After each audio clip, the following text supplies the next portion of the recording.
Assalamualaikum warahmatullahi wabarakatuh.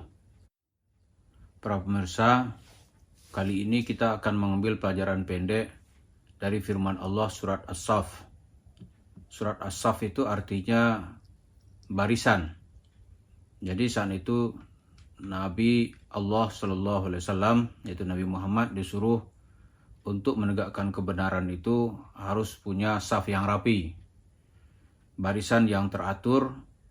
Kalau bahasa sekarang, koordinasi yang teratur dengan baik, kemudian punya perencanaan yang jelas. Tanpa itu, kita tidak bisa menghadapi apapun. Bahkan untuk mengendalikan diri sendiri, seseorang tidak akan pernah bisa melakukannya kalau prinsip manajemen sudah dia langgar. Jadi as-saf, barisan. Jadi untuk memenangkan sebuah pertempuran itu Nabi Muhammad disuruh untuk merapikan barisan. Sekarang barisan kaum muslimin itu tercerai-berai. Entah siapa imamnya, makmumnya bagaimana, itu tidak ada lagi aturan-aturan. Jadi safnya sekarang sudah tercerai-berai. Karena itu menghadapi seorang Yusuf Mansur saja, Yusuf Mansur bisa menembus jauh ke dalam jantung kaum muslimin.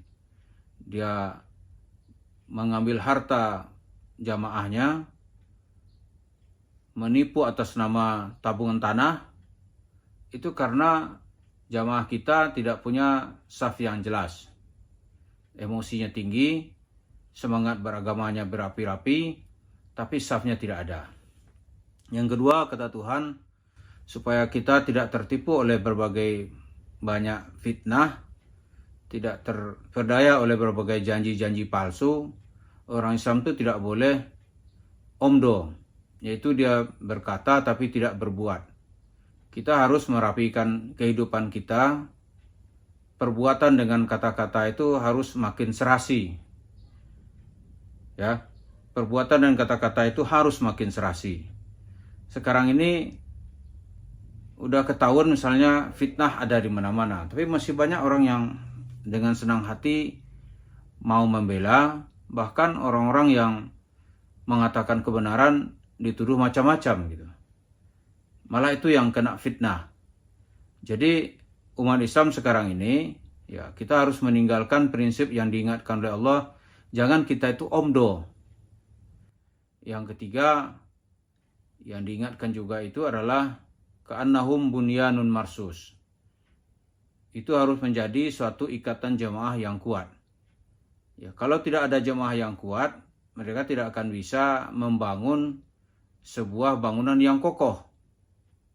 Jadi kalau pada zaman Nabi itu, tentara yang kuat itu ditentukan oleh kepemimpinan yang kuat, panglima yang kuat gitu, kuat kemauannya dan kuat cita-citanya, kuat pengarahannya dan kuat pula keyakinannya untuk memenangkan sebuah perang.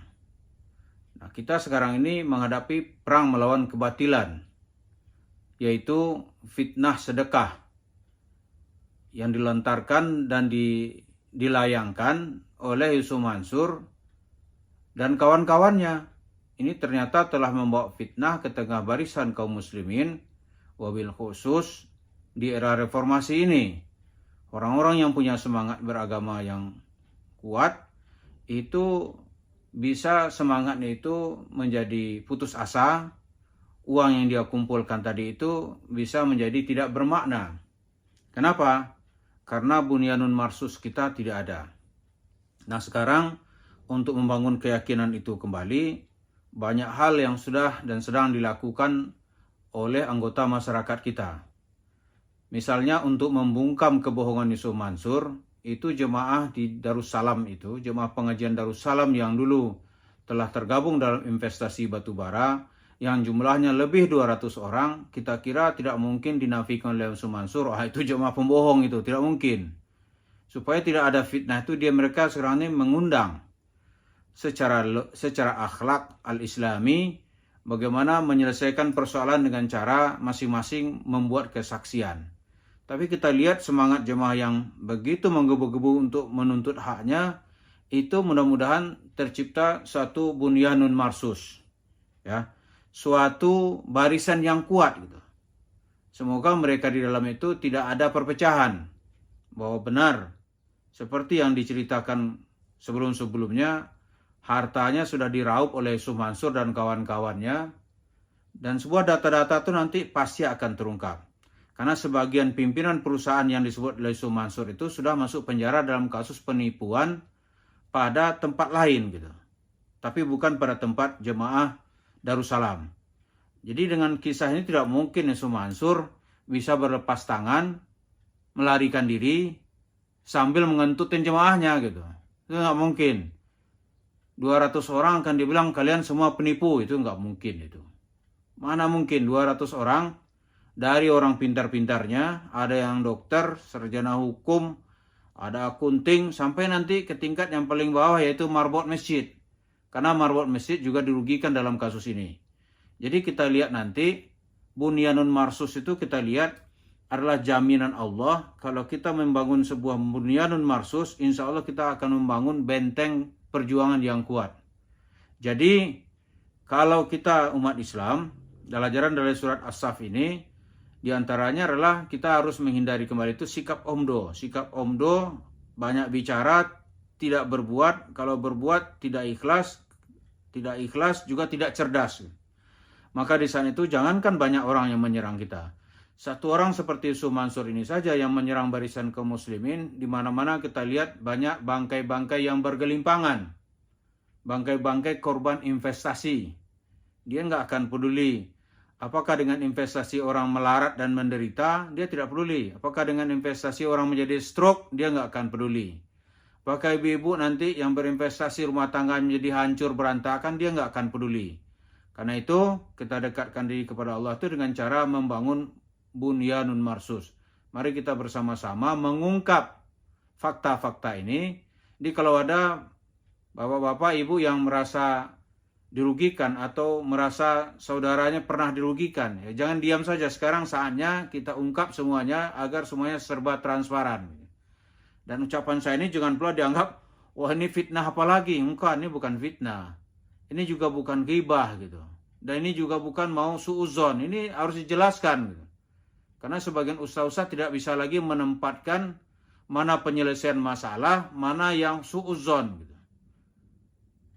Polisi untuk mengungkap masalah itu dia harus melakukan investigasi, bahkan kalau perlu interogasi gitu. Interogasi ya semua persoalan akan dia ungkap. Itu dalam rangka kebenaran. Nah, kita mengungkapkan ajaran agama ini juga bukan dalam rangka memfitnah Yusuf Mansur, bukan. Tapi kita ingin mengungkapkan kebenaran, ini loh ajaran Islam gitu. Ajaran Islam yang anti omdo, ajaran Islam yang melarang kita tercerai-berai. Kita harus berada dalam safwan marsus. Ya, saf yang teratur rapi. Jadi ini bisa diartikan umat Islam makin komat dalam manajemen kehidupan yang baik.